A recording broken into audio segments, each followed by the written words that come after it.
네, 반갑습니다. 오늘은 1월 8일 토요일 아침입니다. 오늘 여러분께 소개해드릴 경제금융용어 59탄 엥겔의 법칙입니다. 엥겔의 법칙 많이 들어보셨죠? 엥겔의 법칙은 식료품에 대한 겁니다. 우리 가정이 돈을 지출할 때 이제 옷비, 주거비, 그리고 광열비, 문화비, 그 다음에 음식비가 있는데 이 음식비에 대한 얘기고요. 수입이 늘어날수록 이 식료품에 대한 비율입니다. 비율은 줄어든다. 이게 엥겔의 법칙인데 무슨 말이냐면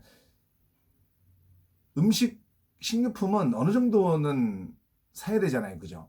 그러니까 100만 원을 벌어도 예를 들면 뭐 30만 원어치 식료품비를 썼어요.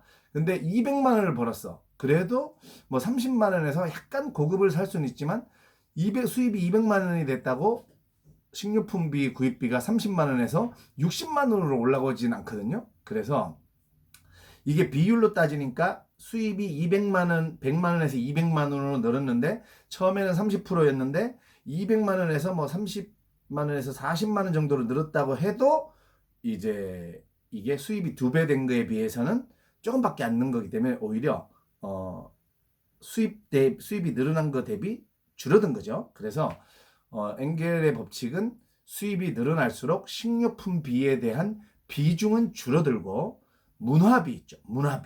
문화비에 대한 비중은 높아진다. 네, 이게 엥겔의 법칙이고 요걸 수치로 나타낸 게 엥겔 지수입니다. 이게 이제 사회의 경제 및 가계 상태를 가늠한다고 하는데 어떤 식으로 가늠하냐면 통상적으로 엥겔 지수가 20% 이하면 상류층, 그러니까 수입 대비 식료품비를 구입하는 비중이 20% 이하면 상류층, 그 정도로 또 수입이 크다는 거죠. 그죠? 그 다음에 엥겔 지수가 25에서 30%면 중류층, 30에서 50%면 하류층, 50% 이상이면 극빈층으로 분류한다고 합니다. 그래서 요거를 각자 이 엥겔의 법칙을 배울 때 그게 기억이 나요. 뭐 우리 집은 상류냐 중류냐 하류냐 극빈이냐 뭐 이렇게 계산을 해보곤 하는데 우리나라 같은 경우에 2000년 이후에 이 엥겔 지수가 최대치로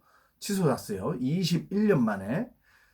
근데 이 엥겔 지수가 낮으면 선진국이고 높으면 후진국이다 이랬는데 우리나라는 소득이 늘었는데 20년 만에 21년 만에 이 엥겔 지수가 최대치로 높아졌어요. 근데 원인은 코로나 때문이고 이제 집에서 밥을 해먹는 집밥 쪽이 늘었고 원재료 식료품의 원재료 물 가격이 상승했죠. 뭐 장마, 한파, 조류 인플루엔자 이런 걸로 상승했고 또 집에서 밥 먹고 하는 사람들의 또 먹거리에 대한 인식이 높아져서 고급 식자재 이런 거 소비자 눈높이가 상승을 해갖고 이제 이런 것들이 돈을 지출하면서 21년 만에 코로나 때문에 우리나라가 엥겔 지수가 최대치가 됐어요.